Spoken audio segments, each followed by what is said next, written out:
Jerusalén. Yo creo que el primer paso de la fe para todos nosotros es ponernos en camino, es realmente buscar. Lo peor que le puede pasar a uno en su camino de fe es quedarse sentado en su casa para siempre y no seguir buscando. Y la gente que crece en la fe, que tiene una fe viva, es la gente que siempre está en camino. Es la gente que deja sus comodidades y sus seguridades y se pone en camino para responder las grandes interrogantes que tenemos. Y las tenemos hoy día, en todo sentido, desde la pandemia hasta la situación del país, la situación de la iglesia. Hay muchas preguntas fundamentales, pero no podemos responderlas si nos quedamos sentados, no podemos responderlas si realmente no iniciamos este camino, si no nos ponemos en camino para preguntarle al Señor, ¿por qué? Creo que el Papa tiene una formulación muy bonita, dice: las preguntas y las quejas son también una forma de rezar. Y es verdad, uno se acerca a Dios y le dice, bueno, ¿por qué está sucediendo esto? No lo entiendo, no lo comprendo, ¿por qué? Eso es ponerse en camino. Entonces ese sería el primer paso. Unos magos que venían de Oriente se presentaron en Jerusalén, dejaron sus casas, dejaron sus comodidades para responder a las grandes interrogantes que tenían. El segundo paso: he aquí que la estrella que habían visto en el oriente iba delante de ellos. Si uno toma textualmente esta frase, es interesante porque eso significa que ellos peregrinaron en la noche. Una estrella los puede guiar si es de noche. Y creo que los dos términos son importantes, ser peregrino y la noche. Nosotros caminamos de alguna manera aquí en la tierra un poco de noche y tenemos que buscar esa estrella que nos guíe. Y cuando es de noche es fácil perderse en el camino. Y eso es una realidad. Muchas veces no sabemos bien hacia dónde va el futuro. Y Dios quiere que sea así porque nunca nos va a dar todas las seguridades, porque nunca vamos a tener todo absolutamente claro en la vida. Y eso es bonito también, porque eso nos hace ser peregrinos, nos hace ser personas que buscamos esa estrella, que buscamos señales en el cielo que nos conduzcan. Y por eso que las voces del tiempo son tan importantes, porque uno a través de esas voces va descubriendo el paso de Dios. Y Pascal decía algo muy bonito, decía que en el camino de la fe nunca hay tanta luz porque al final terminaríamos ciegos, y nunca tanta oscuridad porque al final nos perderíamos del camino. Y en ese camino entre la luz y la oscuridad vamos caminando durante toda la vida. Y yo creo que eso es un desafío muy bonito. Somos peregrinos en la noche guiados por la estrella, igual que los magos de Oriente. Y nunca vamos a tener la claridad absoluta y nunca vamos a saber exactamente lo que va a pasar en el mundo, lo que va a pasar en nuestra vida. Nunca vamos a tener todas las seguridades, porque la última seguridad solamente la tenemos en Dios. Tercer paso en el camino de la fe: porque así está escrito por el profeta. Y creo que aquí es, digamos, todo lo que significa la palabra de Dios. Yo creo que los católicos tenemos que volver a querer la palabra de Dios. Y por eso es lo que quería hacer hoy día, yo como meditar este pasaje tan hermoso de la Biblia, pero que cada uno lo haga suyo. Qué importante es que uno conozca la Biblia, que uno la medite, que uno la reflexione. Hoy día, la lectura de hoy del Evangelio es que la palabra es una semilla. Y es verdad, la palabra es una semilla. El problema no es la semilla, el problema es el terreno. Somos nosotros. Es donde cae esa semilla. Es donde cae esa palabra. Es cómo preparamos ese terreno para que esa palabra sea fecunda. Pero esa palabra tenemos que buscarla nosotros mismos, amarla a nosotros mismos. Tener un placer en poder leer la Biblia, poder meditarla, reflexionarla, hacerla nuestra. La palabra de Dios es fundamental en el camino de la fe. Es como el alma de la fe. Sin la palabra de Dios no existe la fe en el fondo. Y por eso que es tan importante. Si ustedes se fijan en la Eucaristía tiene dos partes igual de importantes. La primera parte es la Eucaristía de la palabra, que se llama. Y todo está centrado en la palabra de Dios. Y eso tenemos que volver a recuperarlo para que nuestra fe sea una fe viva. Y volver a buscar esos pasajes de la Biblia que nos emocionan, que nos gustan, que son importantes para nosotros, y como dice el Salmo 19, que son luz en nuestro camino, porque realmente son luz en ese camino, en ese peregrinar de noche. Cuarto paso en el camino de la fe, entonces Herodes llamó aparte a los magos. Estas como las tentaciones en el camino, porque Herodes se dio cuenta que estaban estos magos y que estaban buscando a Jesús, y se dio cuenta también de que ellos parece que tenían la clave o la llave para llegar a Jesús, y los llama. Y Herodes es el símbolo del poder total. Herodes quería el poder absoluto, y por eso tenía miedo de este niño que había nacido, porque le podía quitar el poder. Y por lo tanto, el que busca a Dios siempre tiene que tener esa humildad. Es una persona que camina humildemente hacia el encuentro con Dios.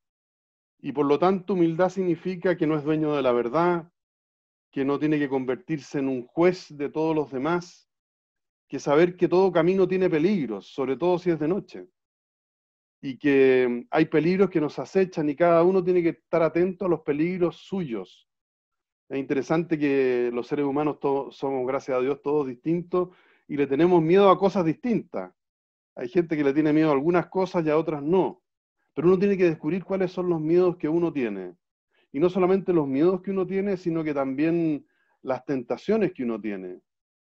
Si uno tiende más a la amargura, al egoísmo, a la soledad, a la vanidad, es lo que el padre Kentenich diría la autoeducación. Qué importante es conocerse para poder seguir caminando en la fe y para poder no caer en estas trampas que tenemos en el camino y que todas las tenemos y que es parte de la vida. Y hoy día también, frente a la pandemia y frente a la situación de Chile, uno tiene que decir, bueno, ¿dónde están mis peligros? ¿Puedo caer yo en un pesimismo crónico total? ¿O puedo mirar este tiempo como un desafío, como algo nuevo, como algo distinto, como algo que Dios me está hablando? Yo creo que lo peor que nos puede pasar después de este tiempo es que sigamos igual que antes. Dios nos envía muchas cosas en la vida para que cambiemos, para que hagamos cosas distintas, para que descubramos cosas nuevas. Y el peligro es decir, no, yo me quedo acá, no quiero cambiar, que todo sigue igual. Y al final eso no es el verdadero camino hacia el encuentro con Dios. Ese sería el cuarto paso. El quinto paso, se llenaron de inmensa alegría y postrándose le adoraron. Este quinto paso es bien importante porque la fe no es una idea, sino que es un encuentro personal con Jesús. Y este encuentro personal con Jesús lo primero que provoca es la alegría del encuentro con Él. Y es muy bonito eso, o sea, ellos llegan, ven a Jesús y su madre, y lo primero que sienten es alegría, y lo segundo que sienten, vamos a adorarlo, vamos a respetarlo, vamos a quererlo, vamos a rezar con Él. Y también es muy bonito porque ahí dice que entraron en su casa, y eso es como símbolo de que entraron en la iglesia. Uno se encuentra con Jesús en la iglesia, y ahí lo reconoce, ahí se alegra, y ahí lo adora.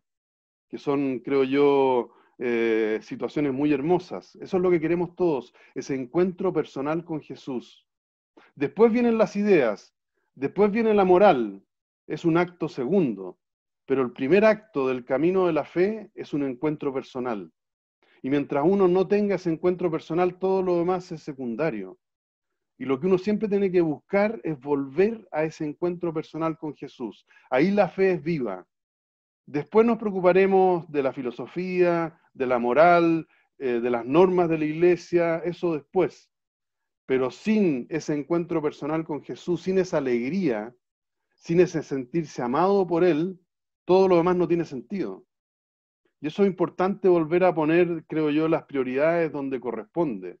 Y hoy día también la iglesia, creo yo, en Chile por lo menos, perdió un poco el rumbo y se preocupó un tiempo más de la moral y de otras cosas que del encuentro personal con Jesús.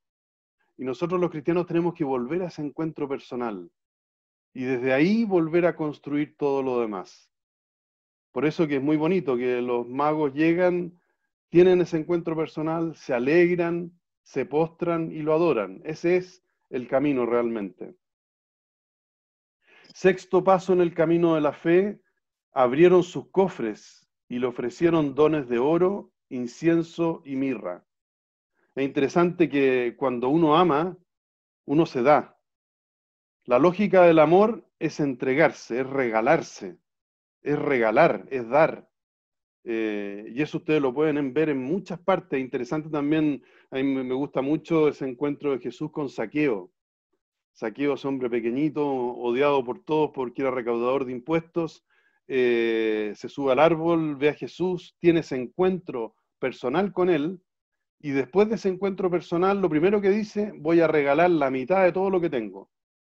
Porque la lógica del amor es así. El que ama es generoso. Y la generosidad es como la expresión natural del amor. Y si no está esa expresión natural del amor es porque uno no ha amado suficientemente. Y bueno, el oro, el incienso y la mirra han sido siempre en la iglesia símbolo, el oro del amor al prójimo, el incienso de la oración y la mirra el sacrificio.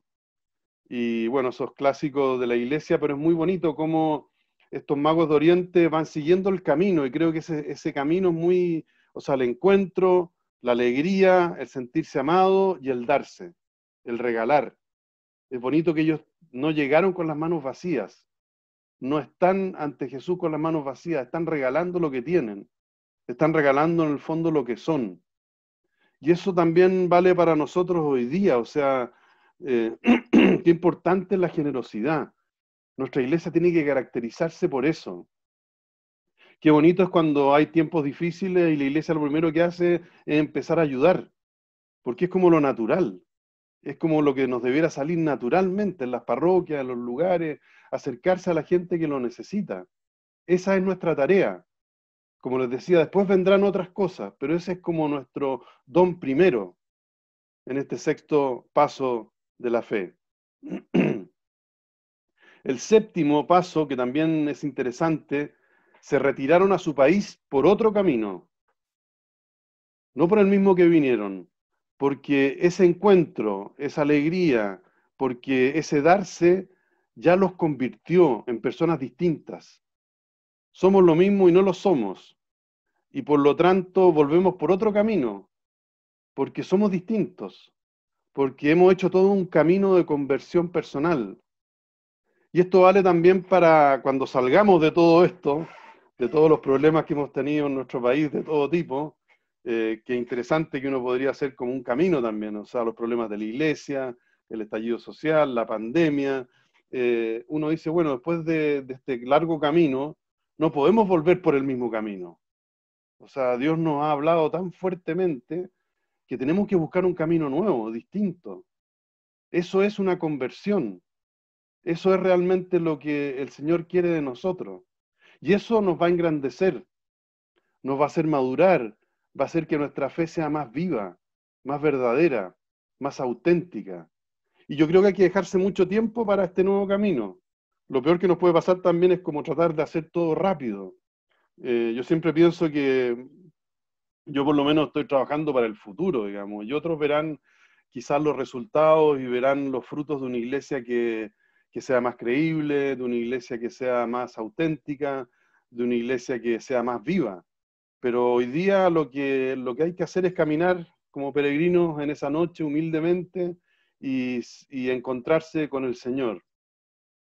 Bueno, estos son 7 caminos, quería terminar, bueno, son 7 pasos en este camino de la fe, de esta lectura tan hermosa de los magos de Oriente, que después los invito a que ustedes mismos la vuelvan a leer con calma, la vuelvan a reflexionar y meditar y descubrir toda la riqueza que hay en ella, que es maravillosa. Y yo quería terminar con esta imagen, es un mosaico de un famoso jesuita, que es el padre Rupnik, que es uno de los más famosos artistas, digamos, católicos, que hace mosaicos muy hermosos, y que lo ha hecho en el Vaticano. El Papa Juan Pablo II quiso hacer una capilla a María, Madre de Dios, y esa capilla está totalmente hecha por mosaicos de este jesuita. Y este mosaico a mí me gusta por varias razones. Una, porque parece que están como encerrados en una gruta. Y yo siento que es como lo que estamos viviendo nosotros. Pero eso es un estar encerrado que de alguna manera tiene mucha esperanza, porque tiene la estrella que los va a guiar. Tiene toda esta parte blanca como diciendo hay una salida. No se preocupen, hay una salida. Me gusta mucho cómo los magos están como tocando a Jesús con alegría, están como queriendo tener ese cariño con él, sentirse queridos por él, y la alegría de estar junto a él y su madre. Ya han depositado ese cofre, que son los regalos que ellos tienen, a los pies del Señor, porque quieren regalarse. También las caras de los magos es la diversidad. Son distintas caras, son distintas razas quizás, y la corona como que la esconden. O sea, lo importante no es el poder hoy día, lo importante no es ser reyes, sino que estar al servicio de Jesús. Venimos a adorarlo, como pone ahí, eh, pero venimos a adorarlo con esta estrella. O sea, en esta gruta, en este estar encerrados, tenemos una estrella, tenemos una salida, tenemos una esperanza. Y yo creo que el final, digamos, de este camino, de estos 7 pasos, es un final que nos puede regalar esa esperanza. Bueno, eso era un poco lo que les quería, sobre todo, motivar para leer la Biblia, que me parece fundamental, y leer este pasaje bíblico que es tan bonito y que tiene tanta riqueza en este tiempo que estamos viviendo.